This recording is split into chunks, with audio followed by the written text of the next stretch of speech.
রাধে রাধে বন্ধুরা, আশা করি তোমরা সকাল ভালো, তোমাদের আমরা ভালো আছি। আমরা এসছি এই দেখো গোপুসোনার ফুল বাগান আর ফল বাগানে। তো এসছিলাম রিলস করতে, তা করা রিলস হয়ে গেছে, করা কমপ্লিট। এখন বেশ সুন্দর ঠান্ডা ঠান্ডা হাওয়া বইছে। আমরা এখন হাওয়ায় দেখো ফুল বাগান ঘুরছি, আর আমাদের সাথে তোমরাও ঘুরো, এসো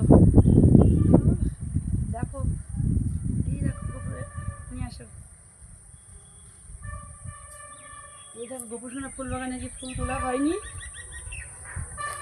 কারণ গোপুসোনার ফুল বাগানে আজকে অনেক ফুলই রয়ে গেছে, ফুল সব তোলা কমপ্লিট হয়নি। ওই দেখো গাছে ফুল ফুটে রয়েছে, অত ফুল লাগেনি আর তোলা হয়নি। ভাবলাম তোমাদের সাথে বিকালে শেয়ার করব, তার জন্য। তো দেখো কত ফুল গাছ, এই দেখো, এসো সাথে। দেখো এটা কিন্তু এটা হচ্ছে টগর ফুল, আর ওদিকে দেখো সব জবা, এই সব জবা আর জবা, কি পরিমাণে ফুল দেখছো, জবা ফুল।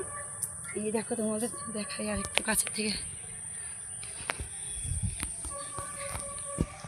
এই দেখো কত জবা ফুল ফুটে আছে। আর এখানে দেখো আমার গিরিশোনা হয় ঘুর ঘুর ঘুর ঘুর করছে কিন্তু। তো বলো কেমন লাগছে এই ঠান্ডা বেশ ওয়েদার? আমার তো বেশ ভালোই লাগছে, তোমাদের কেমন লাগছে অবশ্যই জানিও। আর সবাইকে সাথে সাথে বলবো শুভ সন্ধ্যা। আমরা তো সবাই ভালো আছি, তোমরাও ভালো থেকো। চলো দেখা হচ্ছে পরের ভিডিওতে। তো রাধে রাধে। ভিডিওটি ভালো লাগলে অবশ্যই লাইক শেয়ার কমেন্ট করে দিও। রাধে রাধে।